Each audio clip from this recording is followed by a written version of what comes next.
So I thought I might do a series on using Prezi. I've been using Prezi a lot recently, and I've had a lot of experience over the last year using the platform.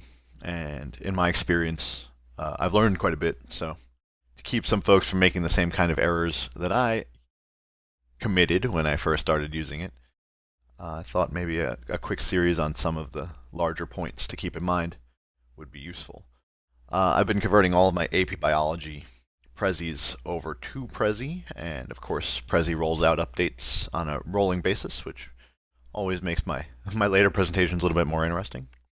But if you're interested in what I've been doing, you can go to prezi.com/user/Knufke, and you have access to all of my publicly available Prezis, which are all made available for copy. And so you can make copies into your own Prezi account, and then you can modify them basically to suit your own purposes. They're certainly all AP Biology stuff, so I don't know how useful it is if you don't teach science, but you know, maybe it is useful. So I've worked up a little quick demo just showing some of the aspects of resolution, which I think is something that people don't necessarily pay attention to in the beginning when they start making Prezis.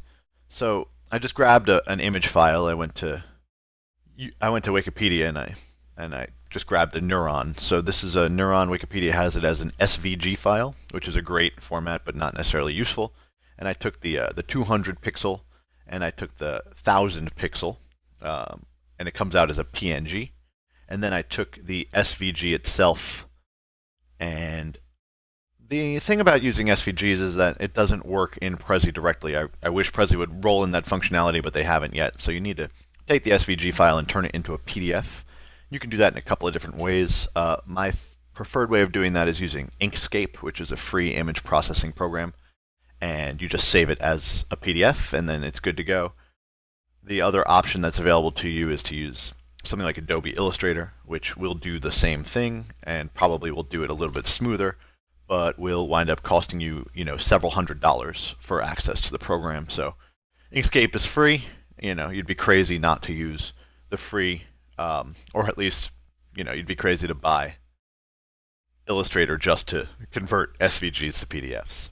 So we have this little resolution demo. We've got the 500 pixel PNG file, the 2000 pixel PNG file, and the PDF. And you can see at this level of resolution, they're all pretty much equal in terms of what you can see. But things are going to get a little bit more interesting as we zoom in to the files. You'll see that the resolution of the file really plays a big role in terms of how far in we can go before we start to hit some problems. So this is the 500 pixel PNG zoomed in, and you can see already that the resolution is crap. I mean, you cannot use this file at this resolution. You're going to distract your audience. It's just not a good way to go. Out here, it's fine, and no problem. But in here, it's really ugly. You get these really jagged breakdowns because the pixels are just being shown really blown up, and it's just not going to work for anything where you're serious about making a presentation. This is the 2000 pixel PNG. You can see that at the same level of resolution where we had the breakdown, we don't have that problem here. But if you zoom in much past there, you are going to start to get that kind of resolution crumble, which comes from just the pixels being blown up too high. So 2000 is great, but even better is to use something like the PDF. So here in the PDF, you don't seem to ever really run into a resolution problem. You can zoom in, and you can keep zooming in, and you can zoom into structures. You can zoom in. You're limited by only basically the size of the lines. So as we do go in, notice that we don't ever have that kind of crumbly breakdown.